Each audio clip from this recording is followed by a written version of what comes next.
É inacreditável o nível de canalice que um militante político é capaz de alcançar para idolatrar e defender cegamente o seu político de estimação.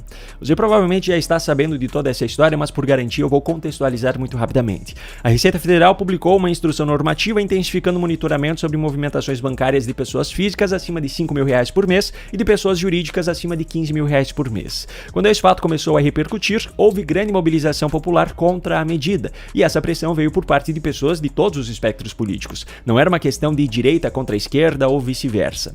Em meio a essas críticas vindas da população, um vídeo específico se destacou, o do deputado federal Nicolas Ferreira. Esse vídeo já ultrapassou 300 milhões de visualizações no Instagram. Ou seja, o alcance já foi muito além das fronteiras nacionais, muito maior do que a população brasileira.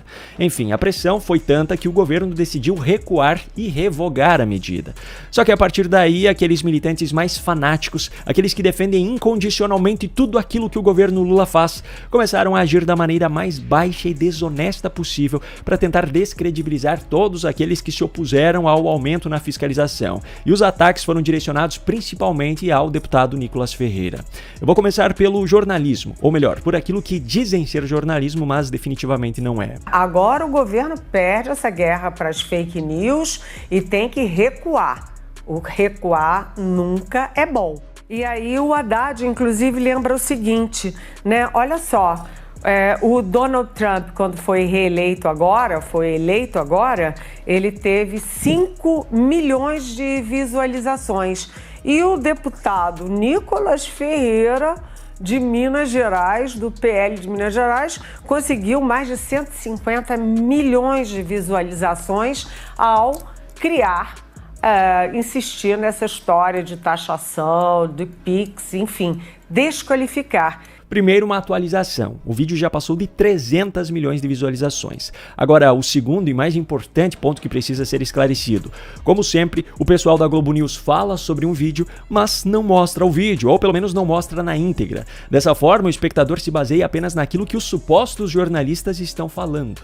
Cantanhede falou que Nicolas insistiu na história de taxação de PIX. Ao insistir nessa história de taxação, de PIX, enfim. Quando, na verdade, o que o Nicolas fez no vídeo foi exatamente o contrário. O governo Lula vai monitorar seus gastos com cartão de crédito e PIX, que movimentam acima de R$5.000 para pessoas físicas e 15 mil para empresas. Isso todo mundo já sabe. E não, o PIX não será taxado. Só que ela não apenas criou uma mentira absurda sobre um vídeo que está aí na internet para que qualquer pessoa possa conferir, como ainda usou essa mentira como base para a criação de outra maior ainda. E aí há uma pressão que é de partidos políticos, mas que encontra eco dentro do governo para criminalizar essa posição, essa desqualificação que o Nicolas Ferreira fez. Por quê? Porque você desacreditar, né, atacar medidas públicas é crime.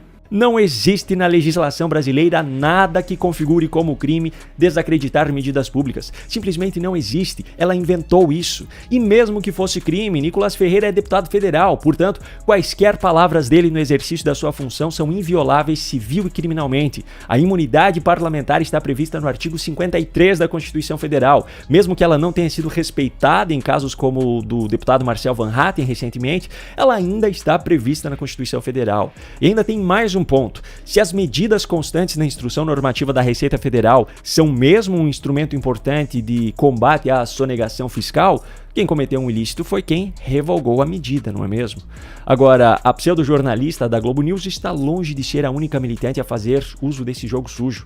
Esse não é um posicionamento de uma pessoa dentro da emissora. O jornal O Globo Política, pertencente ao Grupo Globo, do qual faz parte também a Globo News, também publicou matéria afirmando que Nicolas acusou Lula de querer taxar o PIX. O engraçado é que na publicação feita pelo jornal na rede social X, a matéria foi desmentida pelos próprios usuários através das notas da comunidade. A mesma coisa aconteceu com o perfil da Globo News na publicação com o vídeo contendo os comentários que eu mostrei anteriormente, da Cantanhede. São essas mesmas notas da comunidade que a Meta quer colocar agora no Facebook e no Instagram no lugar dos verificadores de fatos. Agora fica claro porque o governo Lula e parte da imprensa estão atacando tanto essa decisão, não é mesmo? Mas não acaba por aí. Nas redes sociais, os influenciadores militantes estão trabalhando em peso em cima das mesmas mentiras. Ontem o Chupetinha espalhou a maior fake news da história do Brasil para tentar prejudicar o governo do Lula.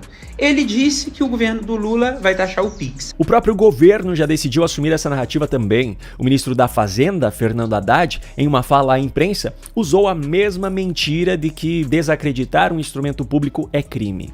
Que foram dois objetos de exploração por parte dessas pessoas que estão, na nossa opinião, cometendo um crime, porque quando você desacredita um instrumento público, você está cometendo um crime. Ministro, não importa qual é a opinião de vocês, crimes não são definidos por opinião, eles são definidos pela legislação, e a legislação não define isso como crime. E para começo de conversa, o que Nicolas fez no vídeo foi criticar a medida, isso não tem nada a ver com desacreditá-la. Agora, para piorar ainda mais, Haddad ainda misturou essas falsas acusações com aqueles crimes que realmente foram praticados.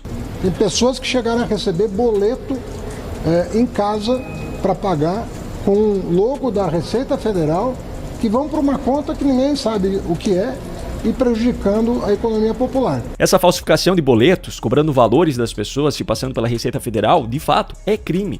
Só que não foi essa a história da fiscalização da Receita Federal que fez com que esse crime começasse a ser praticado. Uma prova disso, eu recebi no dia 6 de janeiro um e-mail de alguém se passando por uma empresa de contabilidade com um boleto da Receita Federal contendo os dados da minha empresa com a cobrança de um imposto referente ao mês de novembro. É o mesmo tipo de golpe que eles estão se referindo agora, só que praticado muito antes do vídeo de Nicolas e também de toda a repercussão desse caso. Esse tipo de golpe já acontece há muito tempo. Mas Fernando Haddad não foi o único a se pronunciar com base nessas mentiras. O advogado-geral da União, Jorge Messias, que deveria defender a União, mas atua como se fosse um advogado pessoal de Lula, notificou a Polícia Federal pedindo para que fosse aberto um inquérito para investigar a disseminação de desinformações nas redes sociais. Agora, a mobilização da militância não para por aí. Hoje saiu a notícia na Folha de São Paulo que um grupo de advogados vai acionar o Ministério Público Federal contra Nicolas Ferreira por conta do vídeo que passou de 300 milhões de visualizações, pedindo inclusive a cassação do seu mandato.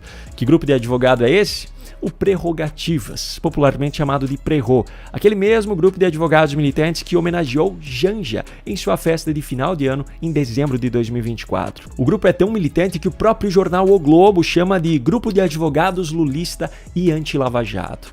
Agora, sabe para que tem servido todo esse circo criado pela militância? Para esconder outros fatos que têm vindo à tona, como essa matéria da coluna de Tássio Lohan no Metrópolis, que mostra que o governo Lula incinerou entre 2023 e 2024 mais de 1,9 bilhão de reais em medicamentos, vacinas e insumos do SUS. Um valor que em 2 anos já ultrapassou o triplo do que foi incinerado durante os 4 anos do governo anterior.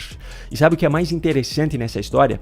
No dia 30 de dezembro de 2024, o Conselho Federal de Medicina publicou uma nota cobrando uma solução urgente do Ministério da Saúde do governo Lula por conta da falta de vacinas em municípios brasileiros, afirmando ainda que a pasta comandada por Nízia Trindade tem sido negligente na compra e distribuição dos insumos e que o descaso do governo federal em garantir a imunização da população não pode ser tolerado. E aí, adianta defender a ciência apenas nos discursos?